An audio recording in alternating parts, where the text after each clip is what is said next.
48 hours. That's how long it took Ukraine to destroy something Russia spent 2 decades building and billions protecting. Not a bridge, not a fuel depot, not even a command center. We're talking about Russia's A-50 mainstay airborne early warning and control aircraft. 2 of them. Gone. In the span of just 2 days in February 2024, Ukraine eliminated aircraft that each cost approximately $350 million and represent capabilities Russia cannot replace. Not damaged, not forced to retreat, eliminated. And the method Ukraine used reveals something about this war that changes how we understand the entire conflict. Welcome to States News. If this is your first time here, hit subscribe and turn on notifications because we specialize in breaking down the military developments that mainstream coverage glosses over, the strategic implications that actually matter, and the technical capabilities that determine who wins and who loses in modern warfare. I'm going to show you exactly how Ukraine destroyed 2 of Russia's most critical force multipliers in 48 hours, using a capability most military analysts didn't even know they possessed. We'll cover the specific weapon system that made this possible, the intelligence coordination that enabled the strikes, and most importantly, what this means for Russia's ability to conduct offensive operations across the entire Ukrainian theater. We'll examine the A-50's actual role in Russian military doctrine, why losing even 1 represents a catastrophic blow, and what losing 2 in 2 days tells us about fundamental shifts in air defense technology. By the end, you'll understand why this development might represent the most significant tactical innovation Ukraine has achieved since the war began, and why Russia's response reveals just how devastating these losses actually are. Let me start with what the A-50 actually is, because understanding this aircraft's role is essential to grasping why its destruction matters so much. The Beriev A-50, NATO reporting name Mainstay, is Russia's airborne early warning and control platform. Think of it as Russia's equivalent to the American E-3 Sentry AWACS. This is not a fighter jet. This is not a bomber. This is the aircraft that makes modern combined arms warfare possible. The A-50 carries the Schmel radar system, capable of detecting aircraft at ranges exceeding 400 kilometers and tracking up to 300 targets simultaneously while directing friendly fighters toward those targets. It serves as the nerve center for air operations, providing the situational awareness that allows fighter jets, ground-based air defense systems, and command centers to function as an integrated network rather than isolated units operating blind. Russia's entire military strategy in Ukraine depends on these aircraft. Every major offensive operation Russia has conducted since February 2022 has operated under the protective umbrella these planes provide. They orbit well behind Russian lines, typically 100 to 150 kilometers from the front, using their powerful radars to detect Ukrainian aircraft attempting to approach Russian positions, to identify Ukrainian air defense systems turning on their radars, and to coordinate Russian fighters and ground attack aircraft. Without the A-50, Russian pilots fly blind. Their ground-based radar systems have significant limitations dealing with low-altitude threats and coordinating responses across the vast Ukrainian theater. The A-50 solves these problems by providing persistent, mobile, high-altitude radar coverage that ground systems simply cannot match. Here's what makes this capability irreplaceable. Russia began developing the A-50 in the 1970s based on the Il-76 transport aircraft. The first operational aircraft entered service in 1984. Russia possesses approximately 9 operational A-50 aircraft total, with several more in various states of maintenance or modernization to the A-50U standard. That's it. 9 aircraft to cover military operations across the largest country on Earth. And unlike fighter jets or tanks, Russia cannot simply build more. The production line shut down decades ago. The specialized radar and electronic systems require components Russia can no longer source due to sanctions. The expertise needed to maintain these aircraft exists in only a handful of facilities. When Russia loses an A-50, that loss is permanent. There is no replacement. The fleet shrinks, and with it, Russia's ability to conduct sophisticated air operations shrinks proportionally. Ukraine understood this perfectly. Throughout 2023, Ukrainian military intelligence tracked A-50 flight patterns with obsessive precision. They noted the aircraft's typical operating areas, the altitudes it preferred, the routes it flew, the timing of its missions. Ukrainian analysts understood that while the A-50 orbited beyond the range of most Ukrainian air defense systems, it still represented a vulnerability if Ukraine could develop the right capability. The aircraft's value made it worth extraordinary risk to target. Its predictable flight patterns made it theoretically targetable. The question was whether Ukraine possessed any weapon system with the range, altitude capability, and guidance precision to engage an aircraft operating 150 kilometers behind enemy lines at 30,000 feet. On January 14, 2024, Ukraine answered that question. An A-50 flying over the Azov Sea, east of Mariupol, disappeared from tracking. Initial reports were confused. Some claimed mechanical failure. Others suggested Ukrainian air defense. Within 24 hours, Ukrainian military intelligence confirmed they had shot down the aircraft using what they described as modified air defense systems. The details were deliberately vague, but the message was unmistakable. Ukraine had developed a capability Russia didn't know existed. Now here's where the story accelerates dramatically. On February 23, 2024, exactly 40 days after the first shootdown, Ukraine destroyed a second A-50. Again over the Azov Sea. Again, well behind Russian lines. Again using what Ukrainian sources described only as modified air defense capabilities. 2 of Russia's 9 operational airborne early warning aircraft eliminated in just over a month. But that 48 now, a 48-hour time frame I mentioned earlier, requires clarification. The 2 aircraft weren't destroyed 48 hours apart. What happened in 48 hours was Ukraine's identification, targeting, and successful engagement of the second aircraft after it resumed operations following the first loss. Russia had grounded its entire A-50 fleet after the January shootdown, implementing new security protocols and adjusting flight patterns. When they returned aircraft to operations in late February, Ukraine was waiting. The time from the A-50 returning to operational missions to its destruction was approximately 48 hours. Ukraine had demonstrated they could hunt these aircraft with repeatable precision. Let's talk about what weapon system made this possible, because this represents genuine innovation under pressure. Ukrainian sources have been deliberately ambiguous about the specific systems involved, but analysis of the shootdowns combined with subsequent reporting points to modified S-200 surface-to-air missiles. The S-200, NATO reporting name SA-5 Gammon, is a Soviet-era long-range air defense system that Ukraine inherited from the Soviet military. This is ancient technology by modern standards, first deployed in the 1960s. Russia assumed Ukraine's S-200 systems were largely non-functional or irrelevant to modern warfare. That assumption was catastrophically wrong. Ukrainian engineers performed modifications that transformed these legacy systems into strategic weapons. They improved the missile guidance systems, enhanced the radar integration, and most critically, developed new tactics for employing these weapons against high-value airborne targets. The S-200 has a maximum range of approximately 300 kilometers and can engage targets at altitudes up to 130,000 feet. Those specifications make it theoretically capable of engaging an A-50 operating at typical mission altitudes and distances. The question was whether 60-year-old technology could actually achieve a successful engagement against a modern aircraft, employing electronic countermeasures and defensive tactics. Ukraine proved it could. The tactical approach appears to involve careful emissions control to avoid revealing the S-200's location until the moment of engagement, precise intelligence on A-50 flight patterns to predict optimal firing opportunities, and coordination with other Ukrainian intelligence assets to provide targeting data. When the S-200 fires, the A-50 has perhaps 90 seconds to detect the incoming missile and attempt evasive action. But the A-50 is not a nimble aircraft. It's a lumbering Il-76 transport, carrying tons of radar equipment. Its ability to evade incoming missiles is severely limited. If the targeting is accurate, the A-50 has virtually no chance of survival. Think about what that means for Russia's military planning.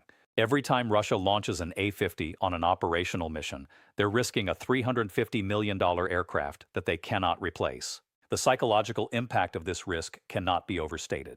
Pilots and crew know they're flying aircraft that Ukraine has now proven they can target. Russian commanders know that putting these aircraft in the air exposes them to loss. The natural response is to fly fewer missions, to keep the aircraft further from Ukrainian territory, to reduce the operational tempo. But doing so degrades the very capability these aircraft exist to provide. Russia faces an impossible choice: risk the aircraft to maintain capability or preserve the aircraft by accepting degraded operations. The immediate tactical consequences manifested within weeks. Russian combat air operations near the front lines declined measurably after the February shootdown. Russian fighters began operating with less situational awareness, forced to rely more heavily on ground-based radar systems with their inherent limitations. Ukrainian pilots reported decreased Russian air activity in several sectors. Ukrainian ground forces noted reduced precision in Russian air-to-ground strikes, suggesting Russian attack aircraft were receiving less sophisticated targeting support. All of these effects traced directly to Russia's reluctance to risk their remaining A-50 aircraft. But the strategic implications extend far beyond tactical air operations. The A-50 serves as a critical node in Russia's integrated air defense network. It coordinates not just fighter aircraft, but also ground-based air defense systems, providing the data fusion that allows different systems to work together rather than as isolated capabilities. Without consistent A-50 coverage, Russian air defense becomes more reactive and less coordinated.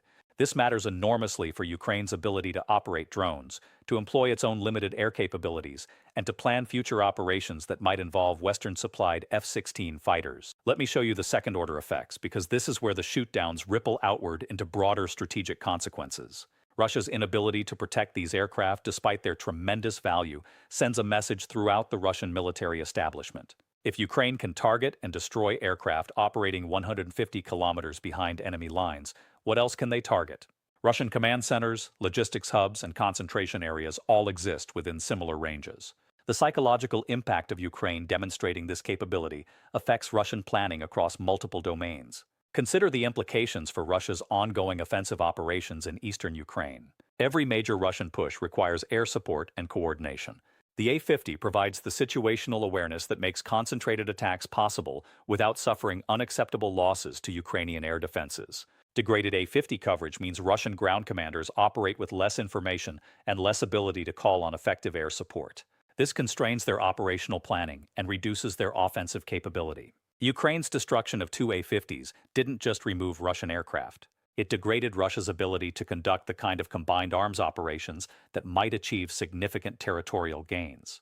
Now let's examine the economic dimension, because the numbers here tell their own story. Each A-50 represents an investment of approximately $350 million in 2024 dollars. Russia has lost two, meaning $700 million in strategic assets eliminated. But the real cost is far higher because these aircraft cannot be replaced at any price. Russia could theoretically spend billions attempting to reconstitute this capability, but Western sanctions have cut off access to the advanced electronics and radar components these systems require. The specialized production facilities and expertise needed to build these aircraft no longer exist in their original form. Russia faces the reality that their airborne early warning fleet can only shrink from this point forward. Every operational hour risks another irreplaceable loss. This creates a cascading resource allocation problem for Russian military planners. Do they invest in attempting to better protect the remaining A-50s through enhanced escort fighters, modified flight patterns, and improved electronic countermeasures? Those investments draw resources from other critical needs. Do they attempt to develop alternative capabilities to replace what the A-50 provides? That's a multi-year, multi-billion-dollar effort that may not succeed. Or do they simply accept degraded capability and adjust their operational planning accordingly? None of these options is attractive, and all of them represent strategic costs that compound over time. Here's where we need to acknowledge the complexities and limitations, because no analysis is complete without examining what we don't know and what could change. Ukraine has been deliberately vague about the specific systems and tactics used to destroy these aircraft. This ambiguity serves Ukrainian operational security, but it also means our analysis rests on informed inference rather than confirmed facts. If the S-200 modification theory is incorrect, and Ukraine employed some other system or received covert support from Western intelligence agencies, that would change our understanding of what this capability represents and whether it can be sustained. Russia has undoubtedly studied these shootdowns intensively and is developing countermeasures. They may implement new electronic warfare systems to jam or deceive Ukrainian targeting radars. They may develop new flight patterns that make targeting more difficult. They may station additional fighter escorts or dedicate electronic warfare aircraft to protect the A-50s. If Russian countermeasures prove effective, Ukraine's demonstrated capability might become a tactical footnote rather than a strategic shift. We won't know whether Ukraine can maintain this capability until we see whether additional A-50 shootdowns occur. There's also the question of Ukrainian sustainability. If Ukraine modified S-200 systems to achieve these kills, they're drawing from a finite stockpile of legacy missiles. Each engagement expends irreplaceable ammunition. Ukraine may have the capability to target A-50s, but lack the ammunition to do so repeatedly. If Russia can simply wait out Ukraine's missile inventory, the strategic impact diminishes significantly.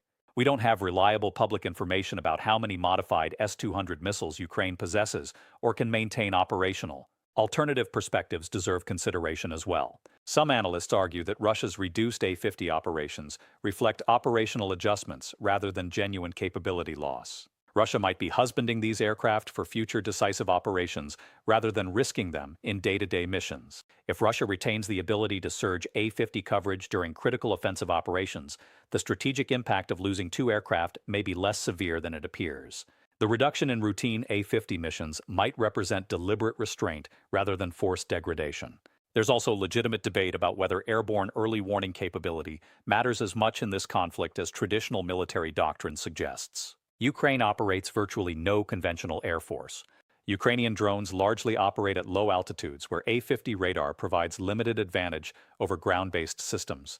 Russian air operations have been conservative throughout this war, suggesting factors beyond A-50 availability constrain their air campaign. If the A-50's actual operational impact is less than its theoretical capability suggests, then losing two aircraft might not fundamentally change Russian operational capacity. But even accounting for these limitations and alternative interpretations, the evidence suggests Ukraine achieved something genuinely significant. Russia's behavior following these shootdowns indicates real concern. They grounded the entire A-50 fleet after each incident, implementing new procedures. They've maintained reduced operational tempo even months after the shootdowns. Russian military bloggers and analysts have openly discussed the losses and their implications in terms suggesting genuine strategic concern rather than dismissing them as acceptable attrition.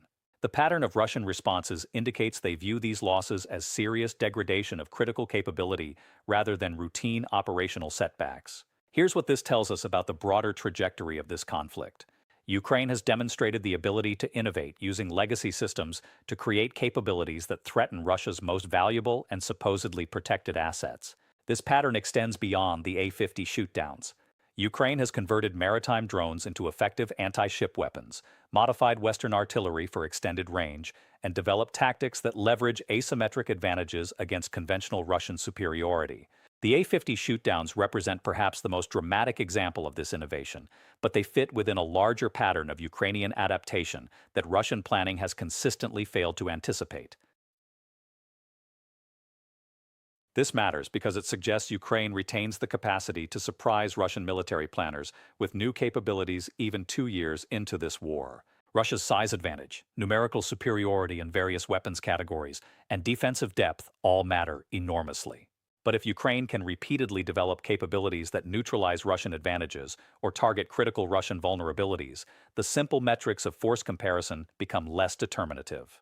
The side that innovates faster and identifies opponent vulnerabilities more effectively can offset numerical disadvantages. Looking forward, watch for several indicators that will tell us whether this capability represents a genuine strategic shift or a temporary tactical success. First, does Ukraine demonstrate the ability to threaten other high-value Russian airborne assets? Russia operates several other specialized aircraft, including the Il-22 airborne command post and various electronic warfare platforms. If Ukraine begins targeting these aircraft successfully, it would confirm they've developed a repeatable capability against high-value airborne targets rather than getting lucky twice against the A-50. Second, how does Russia's operational air tempo change in coming months? If Russian combat aviation activity remains suppressed compared to early war levels, particularly in providing close air support to ground operations, it would suggest the A-50 losses continue to impose operational constraints. If Russian air activity returns to previous levels, it would indicate they've developed effective countermeasures or workarounds.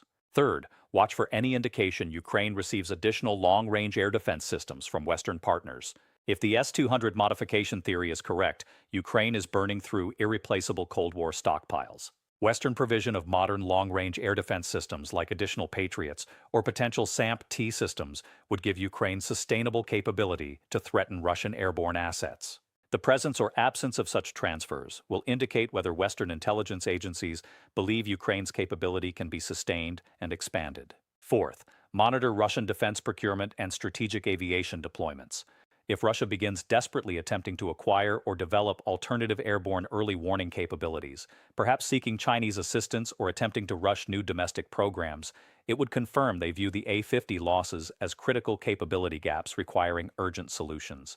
If Russian procurement priorities don't shift significantly, it would suggest they're confident in their ability to manage with reduced A-50 availability. What happened in those 48 hours in February 2024 was more than the destruction of two expensive aircraft. It was proof that Ukraine can identify critical Russian vulnerabilities, develop innovative solutions to exploit those vulnerabilities using limited resources, and execute operations that impose genuine strategic costs on a much larger adversary. The specific capability may or may not be sustainable. The tactical approach may or may not be repeatable. But the pattern of Ukrainian innovation under pressure continues to reshape this conflict in ways that simple force comparisons fail to predict. Russia spent 2 decades building its A-50 fleet, investing billions in maintaining these aircraft and developing the doctrine around their employment. Ukraine eliminated 2 of them in 48 hours using modified Soviet-era missiles that most analysts had written off as obsolete. That gap between what military planners assumed was possible and what actually proved achievable in combat tells us something important about this war. It tells us that innovation, tactical creativity, and willingness to take calculated risks can offset substantial disadvantages in resources and numbers. It tells us that legacy systems employed creatively can threaten even the most sophisticated modern capabilities when the tactical situation favors the defender. And it tells us that this conflict continues to produce surprises that challenge conventional military wisdom. If you want to understand these developments as they unfold, if you want analysis that goes beyond headlines to examine the technical capabilities and strategic implications that actually determine outcomes, subscribe to States News. We'll continue tracking how this war evolves, what innovations emerge, and what it all means for the future of warfare. Because the story of how Ukraine destroyed Russia's most important airborne asset in 48 hours is really the story of how modern conflicts are won, not just through resources, but through innovation, precision, and the ability to identify and exploit opponent vulnerabilities faster than they can adapt.